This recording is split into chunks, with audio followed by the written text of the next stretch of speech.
জলটা গরম হয়ে গেছে, এর মধ্যে দিয়ে দেবো ফুলকপি, দিয়ে দেবো কড়াইশুঁটি, দিয়ে দেবো টমেটো, দিয়ে একসঙ্গে ভালো করে ভাপিয়ে নেব। নমস্কার বন্ধুরা, আপনারা কেমন আছেন? আশা করছি সবাই খুব ভালো আছেন। ফুলকপির ঝোল, ঝাল, কোপ্তা, কালিয়া, ভর্তা ছাড়া একেবারে নতুন স্বাদের একটা রেসিপি আপনাদের সাথে শেয়ার করব। যারা ফুলকপি খেতে ভালোবাসেন নতুন করে একটা স্বাদ পাবেন, আর যারা একঘেয়েমি ফুলকপির রেসিপি অপছন্দ করেন তারাও কিন্তু এই রেসিপির প্রেমে পড়ে যাবেন। পুরো ভিডিওটি দেখার অনুরোধ রইল, আশা রাখছি ভালো লাগবে। আজকের রেসিপির জন্য এখানে দেখুন একটা বড় মাপের ফুলকপি নিয়েছি, আর নিয়েছি কিছুটা কড়াইশুঁটি, আর এখানে রেখেছি দেখুন একটা পাকা টমেটো। এগুলো কিন্তু আপনারা কম বেশি করে নিতে পারেন। এখানে আমি যে ফুলকপিটা নিয়েছি অনেকটা বড়, সেজন্য ছোট ছোট করে টুকরো করে নেব। যদি ছোট সাইজ ফুলকপি দিয়ে আপনারা এই রেসিপিটা বানান তাহলে কিন্তু টুকরো করার খুব একটা প্রয়োজন হবে না। এবারে এখানে দেখুন আমি একটা কাঁচির সাহায্যে ফুলগুলো কিন্তু আলাদা করে নেব। আর এখানে যে দেখুন ডাঁটার অংশটা, এটা কিন্তু আমি বাদ দিয়ে দেবো। ডাঁটাটা না দিয়েও বানাতে পারেন, এতে কিন্তু স্বাদটা বেশি ভালো হবে, আবার দিতেও পারেন যদি পছন্দ করেন। আমি এখানে শুধুমাত্র ফুলগুলোই নিয়ে নেব।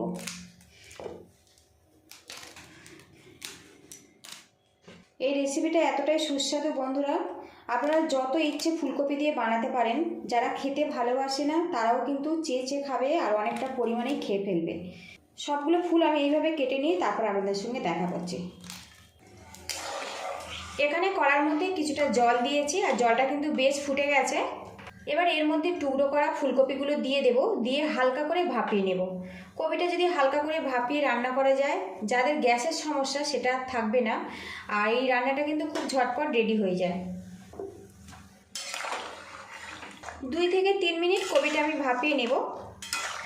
এবার এর মধ্যে দেখুন একটা টমেটো দিয়ে দেব, আর দিয়ে দেব কিছুটা কড়াইশুঁটি। একটা পাত্র দিয়ে ঢেকে রাখবো, ঢাকনাটা খুলে নেব। আর এখন দেখুন কপিটা কিন্তু বেশ ভালো মতো ফুটে গেছে। একটু উল্টে পাল্টে দেব যাতে ওপরের কপিগুলো নিচে গিয়ে সিদ্ধ হতে পারে। আর এখন কিন্তু টমেটোটা আমি তুলে নেব, হালকাভাবে নরম হয়ে গেছে। আর বন্ধুরা একটু খেয়াল রাখতে হবে, কপিটা এখানে হালকা করে সিদ্ধ করতে হবে। খুব বেশি সিদ্ধ হলে কিন্তু ভর্তা হয়ে যাবে, রেসিপিটা পারফেক্টভাবে তৈরি হবে না। এখানে দেখুন কপির কালারটা কিন্তু পুরোপুরি চেঞ্জ হয়ে গেছে। এই অবস্থাতে আমি গ্যাস লাইটটা বন্ধ করে দেবো, দিয়ে এগুলো নামিয়ে নেব। একটা ছাঁকনির মধ্যে কপিগুলো কিন্তু আমি জল ঝারিয়ে নিয়েছি, হালকা করে ঠান্ডা করে নেব। ফুলকপি হালকা করে ঠান্ডা করে নিয়েছি, আর এখানে দেখুন গ্রেটার নিয়েছি। গ্রেটারের সাহায্যে ফুলকপি গ্রেট করে নেব। এই দেখুন কত সুন্দরভাবে এটা গ্রেট হয়ে যাচ্ছে, দেখুন খুব ঝটপট কিন্তু এটা গ্রেট হয়ে যাবে। আর বন্ধুরা আপনাদের কাছে একটা রিকোয়েস্ট রইল, ভিডিও শুরুতে একটা লাইক দেওয়ার অনুরোধ রইল। আপনাদের একটা লাইক পরবর্তী নতুন ভিডিও বানাতে কিন্তু অনেকটাই উৎসাহ দেয়। আর চ্যানেলে নতুন হয়ে থাকলে চ্যানেলটিকে সাবস্ক্রাইব করে পাশে থাকবেন। আর রেসিপিটা ভালো লাগলে একটু আত্মীয় স্বজনের কাছে শেয়ার করে দেওয়ার অনুরোধ রইল। এইভাবে আমি ফুলকপিগুলো গ্রেট করে নেব। এদিকে প্যানটা গরম করে নিয়েছি, এর মধ্যে আমি দিয়ে দেবো সরিষার তেল। এখানে আমি 2 টেবিল স্পুন সরিষার তেল দিয়ে বানাচ্ছি। তেলটা গরম হয়ে গেছে, এর মধ্যে হাফ চামচ সাদা জিরে দিয়ে দিলাম। জিরেটা ফোড়ন হয়ে গেছে। এবার এর মধ্যে দিয়ে দেবো পেঁয়াজ কুচি। এখানে ছোটো বাটির 1 বাটি পরিমাণে পেঁয়াজ কুচি ব্যবহার করলাম। দিয়ে দেবো তেজপাতার টুকরো। পেঁয়াজটা আমি হালকা করে ভাজা করে নেব। এখানে দেখুন পেঁয়াজটা হালকা করে ভেজে নিয়েছি।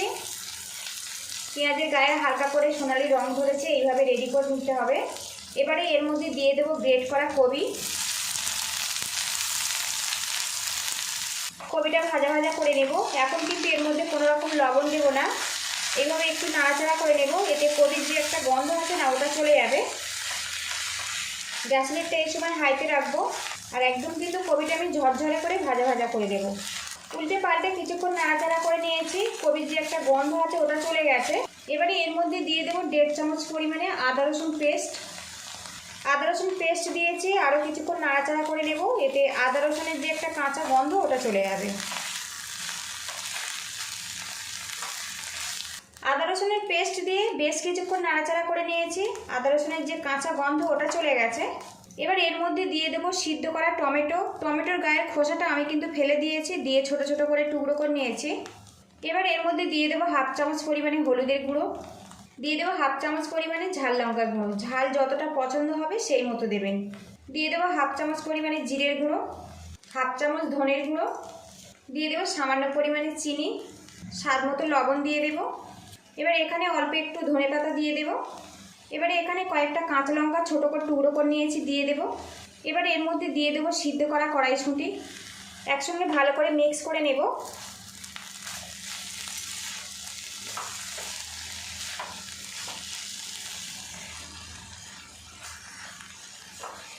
মশলার সাথে কপিটা কিন্তু বেশ কিছুক্ষণ মিক্স করে নিয়েছি।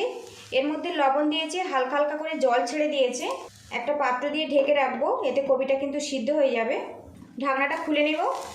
আর বন্ধুরা, আজকের এই রেসিপিটার নাম দিয়েছি ফুলকপির চোখা। ফুলকপির অনেক রকম রেসিপি তো আপনারা খেয়েছেন, একদম নতুন স্বাদের এই চোখা রেসিপিটা বাড়িতে অবশ্যই ট্রাই করবেন। এই রেসিপিটা ভাতের সাথেও ভালো লাগে, রুটি পরোটার সাথেও কিন্তু অসাধারণ হয়। ভিডিওটি ভালো লাগলে একটা লাইক দিয়ে চ্যানেলটিকে সাবস্ক্রাইব করে পাশে থাকার অনুরোধ রইল। তাই এইরকম কিন্তু ঝরঝরে করে বানাতে হবে, খুব বেশি কিন্তু মাখা মাখা হবে না, এরকম ঝরঝরে করে বানাতে হবে। সবশেষে এর মধ্যে দিয়ে দেবো 1/2 চামচ পরিমাণে গরম মশলা পাউডার,